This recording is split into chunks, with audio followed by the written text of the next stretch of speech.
Welcome back. हम बात कर रहे थे बैक पेन के बारे में और लास्ट कॉल हमने रिसीव की वो शुमाइला की थी। शुमाइला थोड़ा सा अपर बैक पेन की बात कर रही थी, यानी वो कह रही थी कि कमर से ऊपर के हिस्से में दर्द होता है। और मैं आप लोगों को ये बता रही थी कि कमर के ऊपर के हिस्से में अगर दर्द होता है तो यकीनन एक दफ़ा डॉक्टर को दिखाने की ज़रूरत है, क्योंकि इसके हमारे जो रीजन है उसमें एक बड़ी कॉमन डिजीज़ है टीबी। टीबी का यूजुअली जो दर्द होता है या जो इन्फेक्शन होता है वो कमर के ऊपर वाले मोहरों में, जो ऊपर पीठ के जो मोहरे होते हैं वो उस पर ज़्यादा अटैक करता है।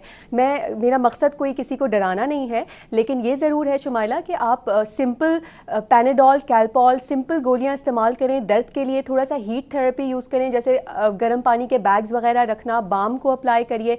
अगर फिर भी आपको कोई फ़ायदा इन चीज़ों से, आम चीज़ों से नहीं होता, फिर यकीनन एक दफ़ा शायद इन्वेस्टिगेट कराने की, एक्सरे या MRI या कोई ऐसी चीज़ करवाने की ज़रूरत पड़ सकती है। हमारे साथ एक और कॉलर हैं, सुनते हैं क्या कहते हैं। अस्सलाम वालेकुम। हेलो, अस्सलाम वालेकुम। हेलो जी, कौन है हमारे साथ? जी, सबा कराची से बात कर रही हूँ। जी सबा, बताइए क्या कहना चाहते हैं। जी देखिए, मेरी बैकबोन में काफी तकलीफ है। मुझसे बैठा भी नहीं जाता किसी, यानी कि लकड़ी वगैरह की चीज पे, और यानी कि ज्यादा चला भी नहीं जाता। मुझसे बहुत तकलीफ है मेरी बैकबोन में। ठीक है, तो सबसे ज्यादा आपको जो तकलीफ होती है वो नीचे वाले हिस्से में, यानी आप जहाँ पर बैठती हैं वो हिस्से में दर्द करता है आपको? जी राइट। एज बताएंगे प्लीज अपनी। जी जी, ये तकलीफ पैदाइशी नहीं थी, हड्डी यानी कि मेरी थोड़ी सी बढ़ी हुई है, वो पैदाइशी है।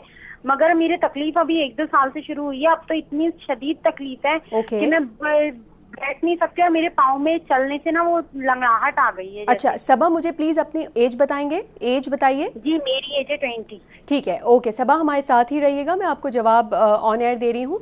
सबा, ये जो आप तकलीफ बता रही हैं स्पेसिफिकली, इसको, ये एक छोटी सी हड्डी होती है कमर के बिल्कुल निचले वाले हिस्से में, जिसको कॉक्सिक्स कहा जाता है, और इसके पेन को हम अपनी ज़बान में, डॉक्टर्स की ज़बान में कॉक्सिडाइनिया कहते हैं। इसमें होता यही है, जैसे आप कह रहे हो कि हार्ड सर्फेस पे जब बैठते हैं तो बहुत तेज़ तकलीफ होती है। इसमें जो चीज़ें वर्क करती हैं, आम पेन किलर्स, जिसमें मैं पहले ही बता चुकी हूँ, आम पेन किलर्स मैं आपको बताती रहती हूँ, पैनाडोल, कैल्पॉल वगैरह यूज़ कर सकते हैं, बाम अप्लाई कर सकते हैं। ये चीज़ें नहीं वर्क करती तो इसमें जो है वो लोकल इंजेक्शंस वगैरह देकर भी इस पेन को 3-4 महीने के लिए दूर किया जा सकता है। तो ये कुछ चीज़ें हैं जिससे पेन कम किया जा सकता है। एक बहुत इंपॉर्टेंट चीज़ ये है कि एक टायर जैसा अगर आप तकिया बना लें, कोई ऐसा पिलो बनाइए जिसका शेप टायर के जैसा हो, और आप उस पर जब बैठे इस तरीके से कि आपकी हड्डी किसी भी सरफेस पे टच ना करे, तब भी आपको जो है वो तकलीफ में थोड़ी सी बेहतरी हो जाएगी। एक और कॉलर है हमारे साथ। अस्सलाम वालेकुम, कौन है हमारे साथ? अस्सलाम वालेकुम जी, कौन है साथ हमारे? आपका नाम? जी, मैं इरम बात कर रही हूँ कराची से। ओके, क्या नाम है आपका? इरम? हाँ जी जी इरम, बताइए। जी, मेरे 2 बच्चे हैं। मेरा पहला बेबी ऑपरेशन से हुआ था, और मेरी दूसरी बेबी वैक्यूम से हुई। ऑपरेशन में जो इंजेक्शन लगता है कमर के नीचे, उसके बाद से मेरे कमर में इतना शदीद पेन है। तकरीबन मेरा बेटा 7 साल का होने वाला है, लेकिन उसके बाद से मैं थोड़ा सा भी काम ज़्यादा कर लूँ, ज़्यादा सीढ़ियाँ उतर चढ़ कर लूँ, इतना शदीद पेन होता है कि मेरा उठना बैठना महाल हो जाता है। ओके, क्या आपने अपने गायनेकोलॉजिस्ट से ये बात डिस्कस की है?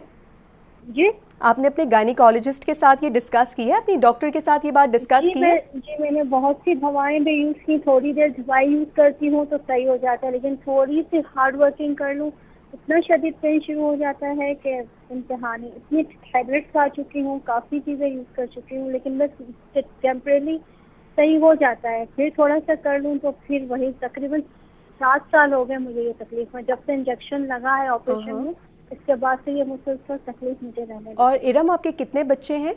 जी, मेरे 2 बच्चे, एक बेटा बेटी। ठीक है इरम, हमारे साथ ही रहेगा। आप हमें टीवी पर देख रहे हैं? जी जी राइट इरम जी। इरम जो है वो ये बात करी थी कि बहुत सिवियर किस्म का बैक पेन होता है जो कि 7 साल से है। देखिए, सबसे पहले तो ये बात समझने वाली है कि कोई भी तकलीफ जो इतने अरसे से चल रही हो, आम तौर पे वो डेंजरस नहीं होती है ना, क्योंकि अगर जो भी खुदा न खास्ता कैंसर्स होते हैं या कोई ऐसी डेंजरस बात होती है तो वो यकीनन 6 महीने, 8 महीने, साल, 2 साल में वो चीज़ बिल्कुल सामने आ जाती है। तो एक तो 7 साल से ये प्रॉब्लम है, उसके साथ ये भी बता रही थी कि थोड़े दिन के लिए ठीक भी हो जाता है, फिर हो जाता है।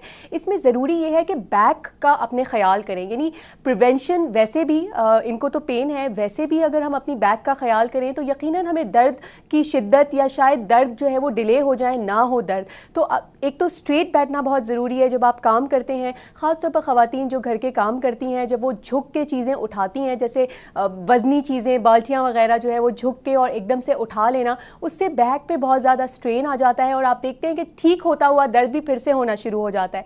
इसके अलावा छोटे बच्चे होते हैं, हम छोटे बच्चे ज़ाहिर है कि उठाना ज़रूरी भी होता है माँ के लिए, और ये एक आम बात है, लेकिन ये कि आप थोड़ा सा ख्याल बैक का ये करें कि अगर आप कोई भी वज़नी चीज़ नीचे से उठाते हैं, ज़मीन पर पड़ी हुई चीज़ उठाते हैं, तो बजाय इसके कि आप झुक के वो चीज़ उठाएं, आप बैठिए, यानी उखड़ू बैठिए, आप वो चीज़ उठाइए और फिर खड़े होइए, ताकि वज़न जो है वो थोड़ा सा आपके लेग्स पर आए और आपके बैक पे वज़न थोड़ा सा कम आए।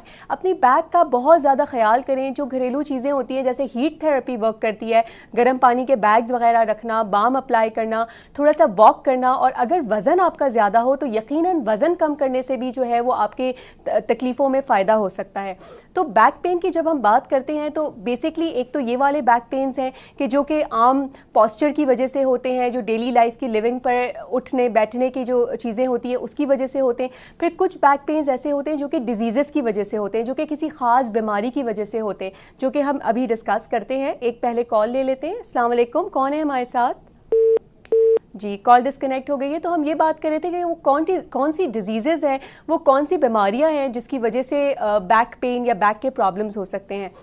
तो सबसे पहले तो एक कॉमन डिजीज़ जिसके बारे में आपने देखा पैकेज और सुना भी, कि एक डिस्क प्रोलैप्स, जिसमें दो मोहरों के बीच में एक प्लेट होती है, एक डिस्क होती है, अगर वो अपनी जगह से हट जाए तो ये डिस्क प्रोलैप्स होती है। इसमें जो सबसे ज़्यादा प्रॉब्लमैटिक चीज़ ये होती है कि इसमें आपकी नसें जो हैं वो कुछ नर्व्स जो है वो आपके मोहरों से निकल रही होती हैं, और अगर ये डिस्क अपनी जगह से हट जाए तो ये किसी तरीके से उन नर्व्स के ऊपर प्रेशर डालती हैं, और जब नर्व्स पे प्रेशर डलता है तो फिर पेन बड़ा सीवियर होता है। यानी जो हम पेन की बात करते हैं ना, कि वो जो शूटिंग पेन जिसको कहते हैं, कि वो जो एकदम से कमर से शुरू होता है और तेजी से जो है वो नीचे तक जाता है, तो ये वाला दर्द जो है डिस्क प्रोलैप्स में होता है। तो अगर ऐसा कोई भी दर्द आपको होता है तो इसमें टेस्ट कराने पड़ते हैं। मैं आपको ये बात बता दूं कि हम बहुत इजीली, थोड़ा बहुत भी बैक पेन होता है तो डॉक्टर के पास जाते हैं, हम डॉक्टर से कह देते हैं कि डॉक्टर साहब हमारे आप एक्सरे करा दें, प्लीज़ एक्सरे करा दें। कभी कभी डॉक्टर्स हमें मना भी करते हैं, कहते हैं कि नहीं ज़रूरत नहीं है, अभी थोड़ा वेट कर लें, लेकिन बहुत सारे पेशेंट्स बहुत ज़्यादा एंग्शियस होते हैं और कहते हैं नहीं आप करवा दें। मैं आपको बताऊं कि जो एक्सरेज में जब आप एक्सरे कराते हैं, अपने स्पाइन का, अपने मोहरों का एक्सरे कराते हैं, उसमें जितनी रेडिएशन मिलती है एक सीने के एक्सरे से तकरीबन 10 टाइम्स वो ज़्यादा रेडिएशन मिलती है। यानी आप ये सोचेंगे वो रेज जो है वो आपके लिए कितनी ज़्यादा ख़तरनाक हो सकती हैं, लॉन्ग टर्म में ये कैंसरस होती हैं, कैंसर्स इससे हो सकते हैं। तो अगर गैर ज़रूरी जो है वो एक्सरे बिल्कुल भी ना करवाएं और अपने डॉक्टर से डिस्कस करें कि आपको क्या वाकई एक्सरे की ज़रूरत है या नहीं है। एक कॉलर है हमारे साथ। अस्सलाम वालेकुम, कौन है हमारे साथ?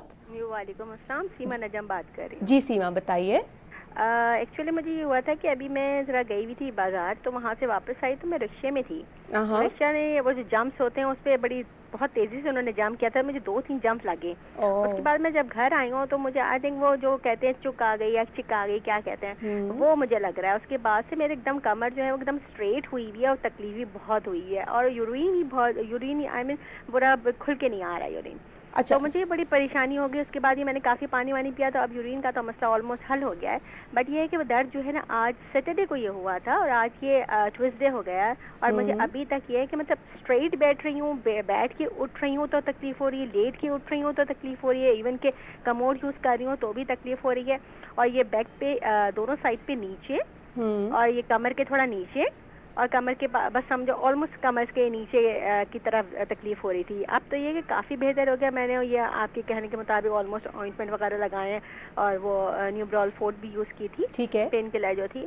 लेकिन ये है कि अभी मुसलसल अभी मेरे हल्का हल्का दर्द है। तो क्या अगर चुक का कोई या चिक का क्या कह लेते, आपको अच्छा पता होगा, मुझे प्रोनाउंस करना नहीं आ रहा, तो इसको आप ज़रूर बता दें। अगर ऐसा हो जाए तो होम रेमेडी में क्या कर सकते हैं हम, और अगर हमें कोई टैबलेट यूज़ करनी है तो हमें क्या करना चाहिए। और ये आया कि ये कमर चिक वाली है या फिर वो खुदा न खासा कोई और प्रॉब्लम है। सही, आपने सॉरी नाम क्या बताया था प्लीज? Seema Najam. ओके, आप मुझे ऑन एयर बताइएगा, मैं फ़ोन रखूंगी, देन आप मुझे बताइए। बिल्कुल सीमा, मैं आपको ऑन एयर इसका जवाब दे रही हूँ। सीमा ने बहुत अच्छा पॉइंट उठाया है और ये भी एक कॉमन प्रॉब्लम है, मसल स्पैज़म हम इसको कहते हैं, कि यानी कि पट्टे जो है वो एकदम से सख्त सख्ती आ जाती है उसमें, और ये उसी वक्त होता है जैसे इन्होंने कहा कि एक आप प्रेशर आया इन पर, और ये रिक्शा में जा रही थी, और ये हमारे यहाँ कॉमन है कि जो है वो बहुत रैश ड्राइविंग करते हैं हमारे ड्राइवर्स, तो उसकी वजह से ये प्रॉब्लम्स हो जाते हैं। तो बहुत अच्छा किया, देखें इलाज इन्होंने खुद ही पूरे अच्छी तरीके से बताया है कि सिंपल पेन किलर्स यूज़ की हैं, ऑइंटमेंट्स वगैरह यूज़ किए हैं। इसके बावजूद भी अगर बहुत ज़्यादा फ़र्क नहीं पड़ता तो थोड़े से स्ट्रॉन्ग मसल रिलैक्सेंट्स मौजूद होते हैं जिससे मसल्स को रिलैक्स किया जा सकता है, और 1-2 हफ्ते अगर कंटिन्यूसली उसको यूज़ कर लिया जाए तो पेन ठीक हो जाता है। इसके अलावा कुछ ऐसी भी दवाएं होती हैं जिससे सोजिश अगर हो गई हो, यानी बहुत सिवियर किस्म का एक प्रेशर आया हो और सोजिश हो गई हो, तो वो सोजिश भी ख़त्म की जा सकती है, जिसमें डाइक्लोफेनाक, अगर मैं आपको जेनरिक नेम बताऊँ, बहुत सारे ब्रांड से अवेलेबल है। तो 1 या 2 हफ्ता खाने के बाद, लेकिन इस दवाई को हमेशा खाने के बाद इस्तेमाल करना चाहिए, और उन लोगों को इस्तेमाल नहीं करना चाहिए जिनको पेट के अल्सर्स या पेट के बहुत ज़्यादा बदहज़मी के प्रॉब्लम्स हो। लेकिन आप 1 हफ्ता या 2 हफ्ता अगर ये मेडिसिन यूज़ करेंगे तो उससे बेहतर हो सकता है। साथ ही साथ लाइट सा मसाज अगर आप कर लें, और जैसे मैंने कहा कि हीट थेरेपी आप यूज़ कर लें, बैक का थोड़ा सा ज़्यादा ख्याल करें, तो ये जो है वो ज़्यादा बेहतरी आ सकती है इन प्रॉब्लम में। तो हमने जनरली आज जो बात की, हमने बैक पेन्स की बात की कि क्यों होते हैं, कुछ वजूहात ऐसी होती हैं बैक पेन्स की जो कि मैं डिस्कस करना चाह रही थी, लेकिन प्रोग्राम का टाइम बहुत शॉर्ट है, इस वजह से जो है वो हम इसके बारे में और कभी बात करेंगे, क्योंकि एक बड़ा कॉमन प्रॉब्लम है और लोगों का, आई एम श्योर बहुत सारे ऐसे लोग होंगे जो इसके बारे में और ज़्यादा बात करना चाहते होंगे। तो हमारे साथ ही रहिएगा, अगली दफ़ा भी हम आपके लिए एक बहुत ही कॉमन प्रॉब्लम लेकर हाजिर होंगे। अल्लाह हाफ़िज़।